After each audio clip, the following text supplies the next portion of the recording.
Good morning once again. I'm Dean Hernandez, your host for Thursdays on the Bears and Bulls show for Ike Señeres. I'm Dean Hernandez, and with me is another beautiful, refreshing young lady to join us for the next 30 minutes. Her name is LAURICE Cortes Alaaan.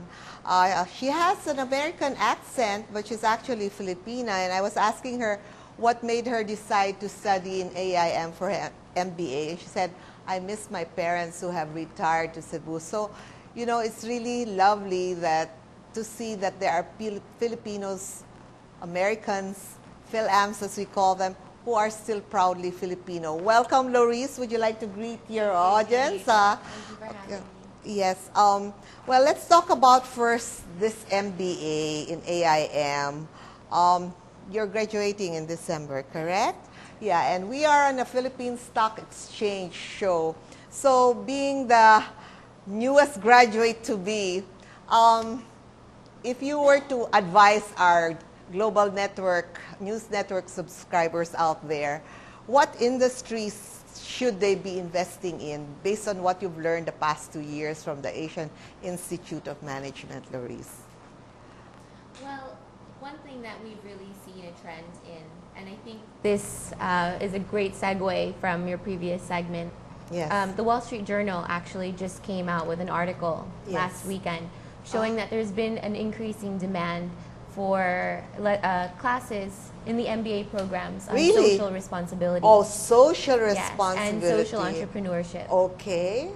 So I think in the wake of last year's financial crisis, there's a new breed of MBAs that are really trying to exhibit a social conscience and a different approach to the way they do business now.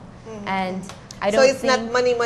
Exactly. Okay, and I don't think that it necessarily excludes any specific industries, but it's renewing their approach. They're taking a different approach to the way they do business. If you were appointed the head of the Philippine Stock Exchange after your graduation in December, what changes would you make in terms of the kind of investment climate we have here in the Philippines?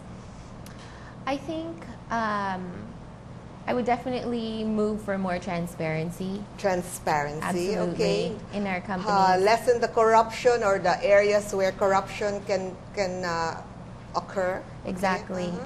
And that's one thing that we try to exhibit, even in our little microcosm that we have at the Asian Institute of Management. You're still under the simulation, under a collegiate type of environment. Exactly. But come December, you step out and you can actually make changes. That's why I'm asking. So aside from transparency, what should our capital investors out there look for or get into to make the change?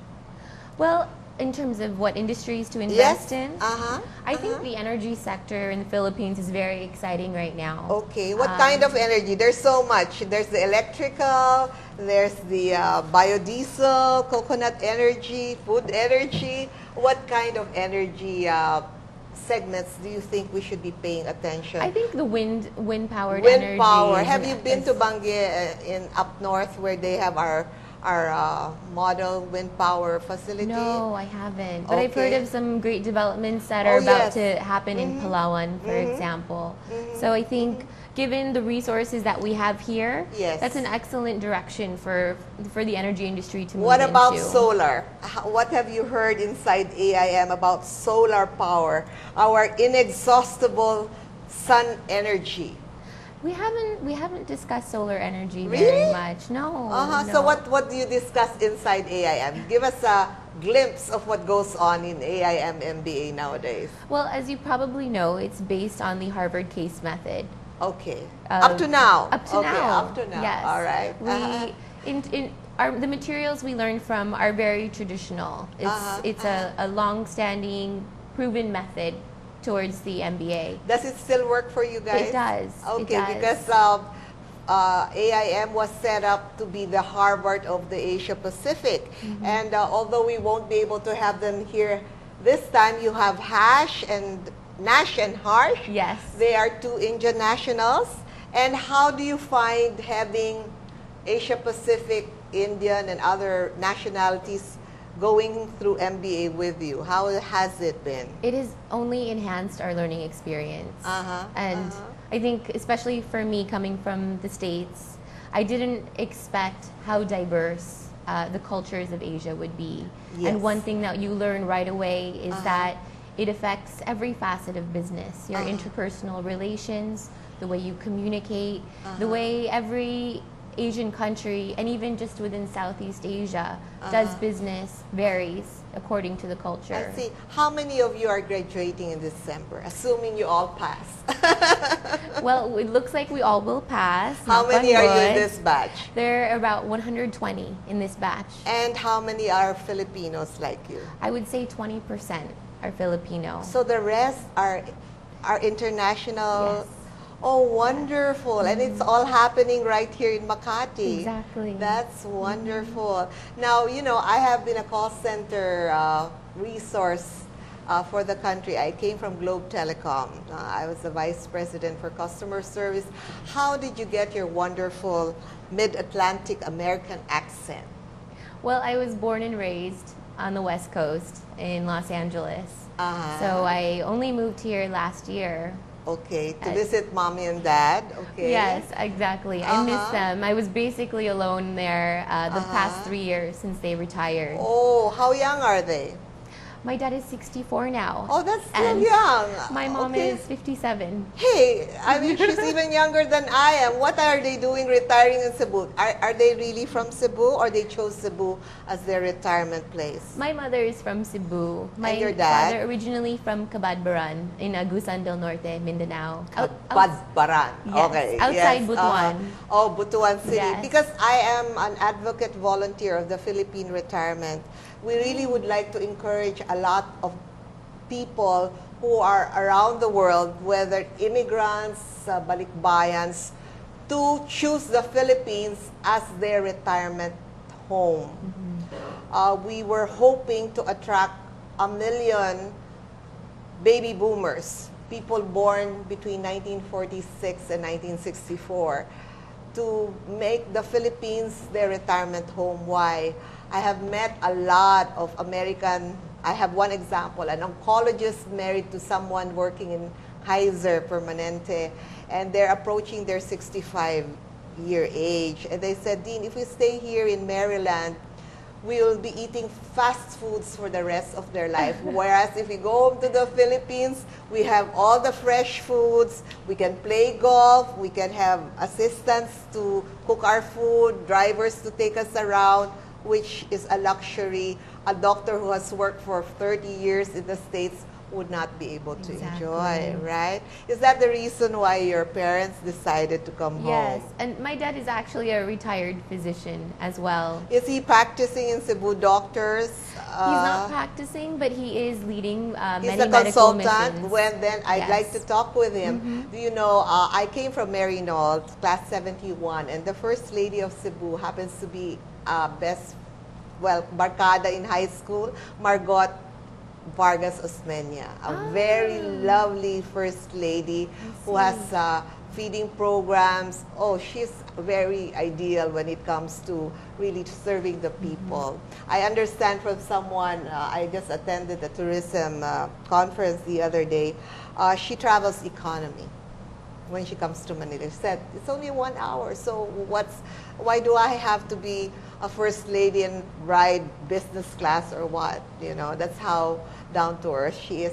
Anyway, let's go to this very exciting event that you have, the blood donation by the PACS, the Philanthropic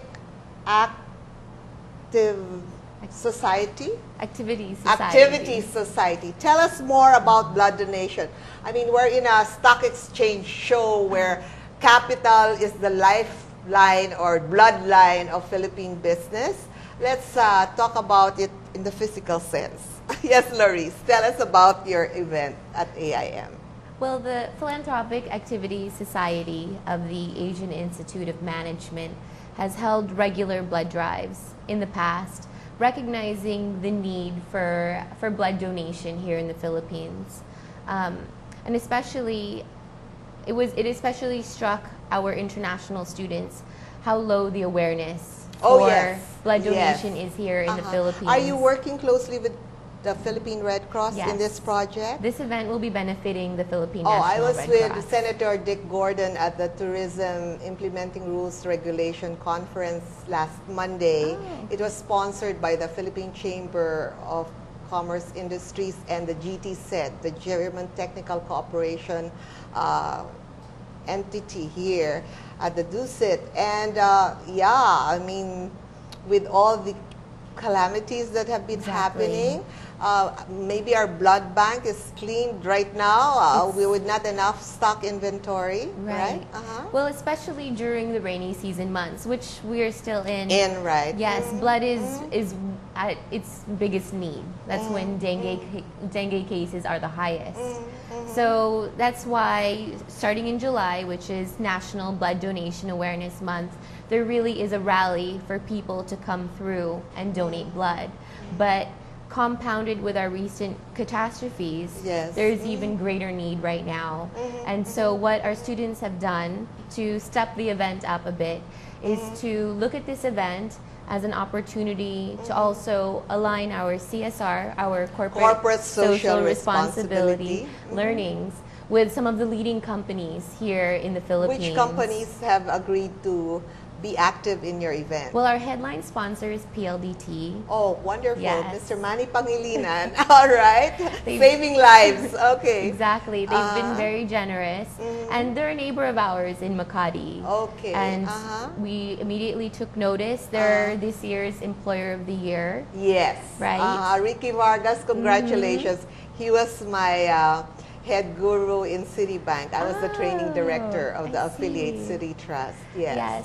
So we took notice of the work that they do in the community and really wanted to forge a partnership with them for this event. Okay. Does that mean that the 120 students in your class will be giving blood, or you'll be the one orchestrating the bloodletting activity? Actually, the bulk of the donors will be the students and staff of AIM. Where will the bloodletting activity be done? In AIM or in Accede or Gloriera or something like that? It will be happening on our campus. On your campus? Only for one day? For one day. From what time to what time? It will be happening next Friday, November 6th, from 11 a.m. until 8 p.m. And we'd like to invite the public to come join us. Okay, GNN subscribers, if you want an excuse to fly into Manila, come to AIM between 11 and 8 p.m. All right, now, can you give them the guidelines? Because we may have viewers who want to donate, but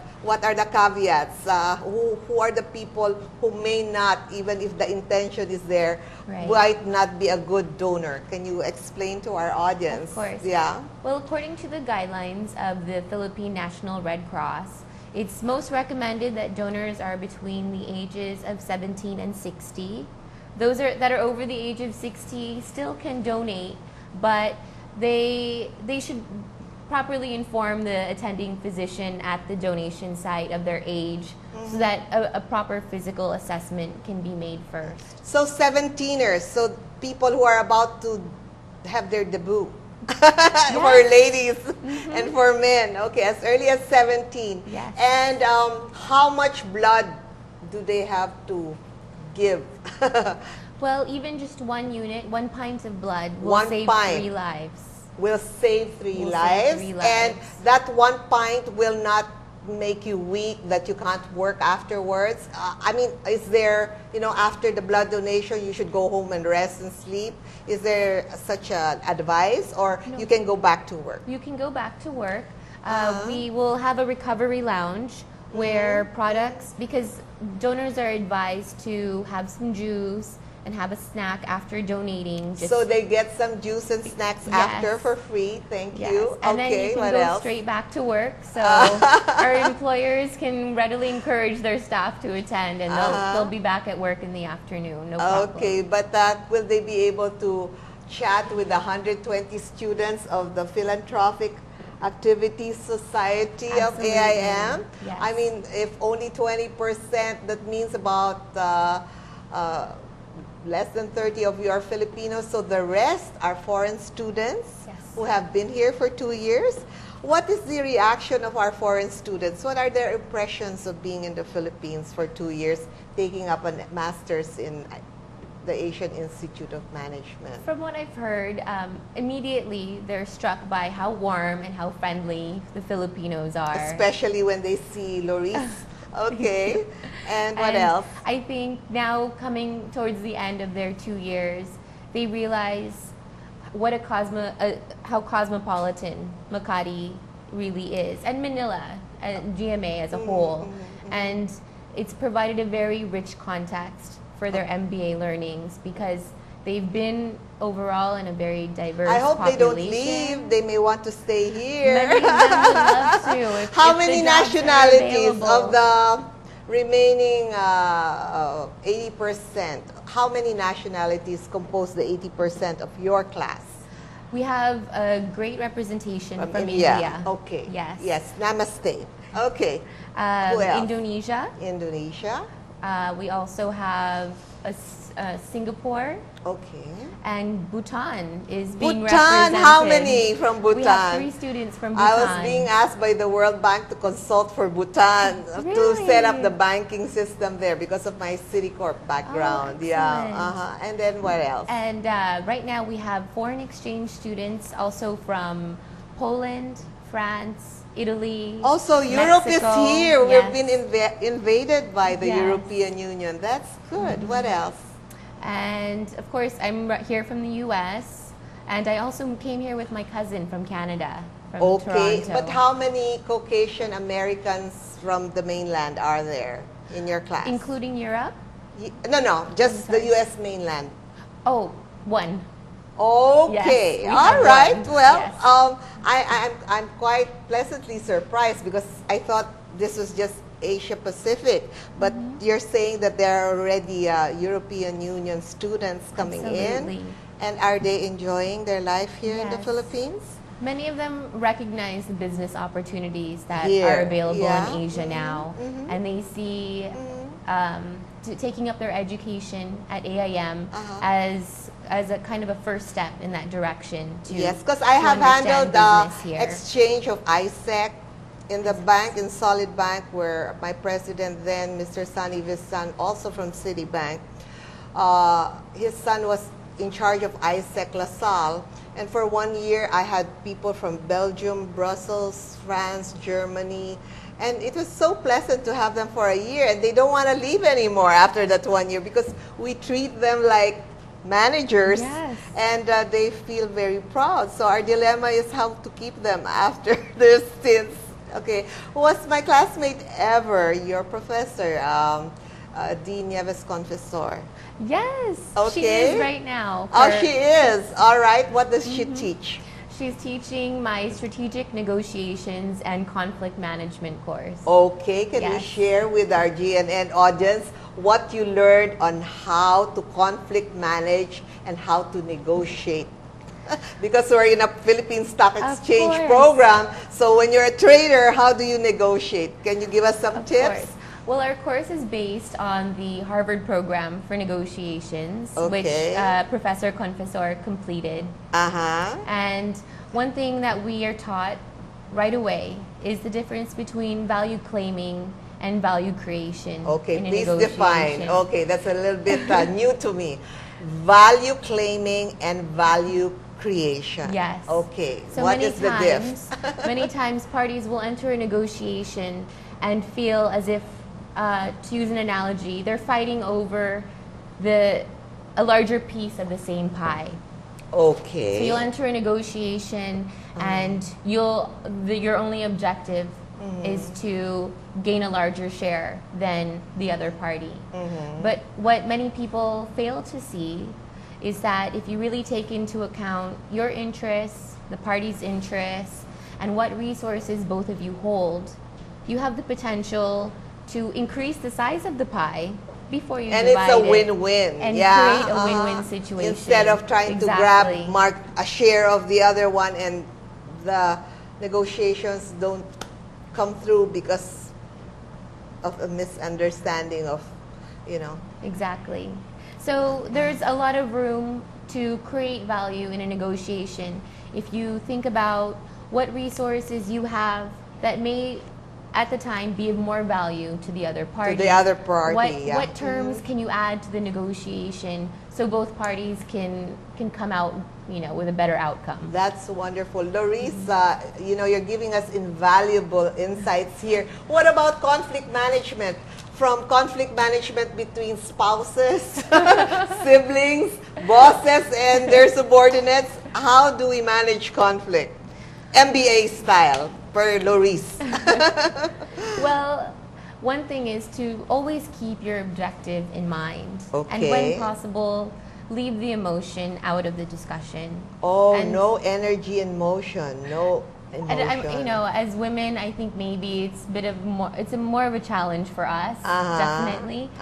But one thing we fail to realize sometimes is that when we're reacting emotionally, all you're thinking about is what the other person has done to me.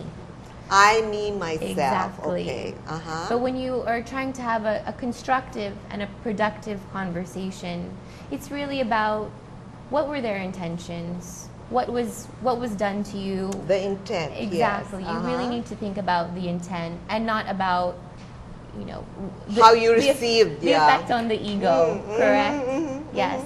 So when possible, set that aside and even stay focused on the objective. Exactly. Okay, all right. And even maybe before entering that conflict management discussion, do some exploration. Where was the other party coming from? What were their intentions? Because if we can enter those discussions with empathy. Please define empathy for those who are not so familiar with this word. They said, put yourself into the shoes of the other person. Exactly. But as you have learned in your experience in life, what is true empathy? True empathy is trying to understand where the other person is coming from. What is their objective, and how was the hurt done to me maybe just a collateral damage that, you know, if you make that the focus of the conversation, it's probably counterproductive.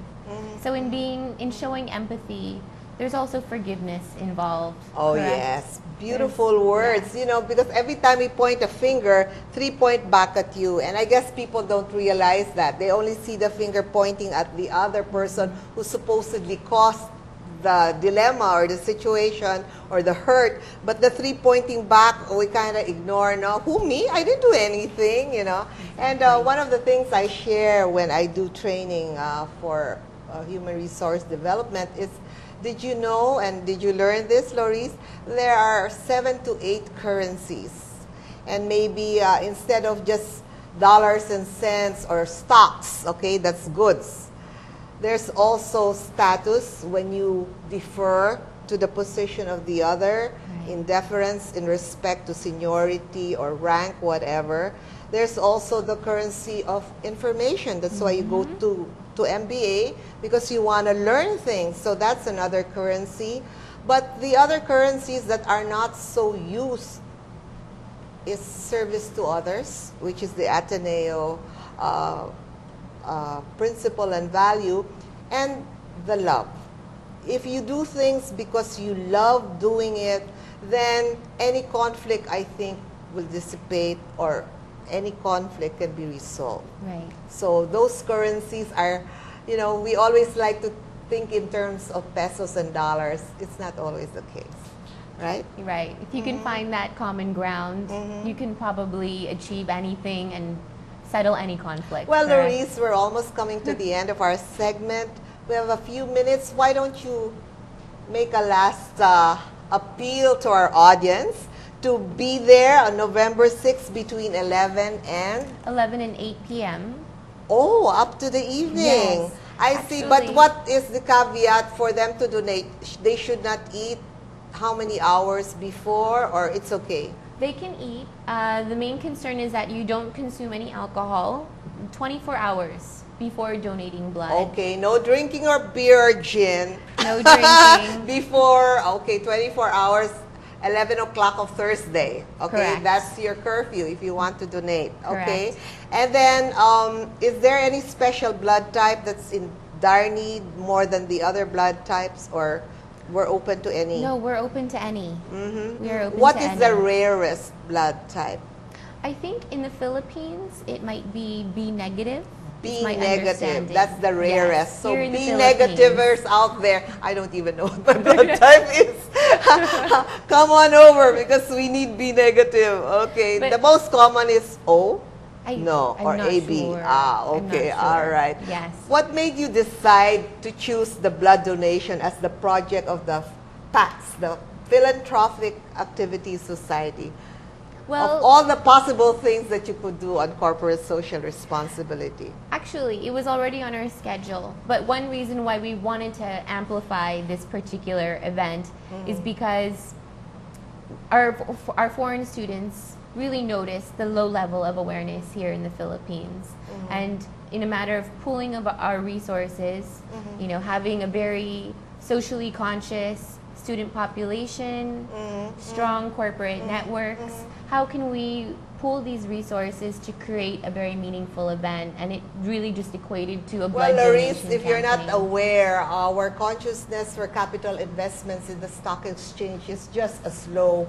Maybe your group can take on the building awareness of capital investments in the stock exchange. Why?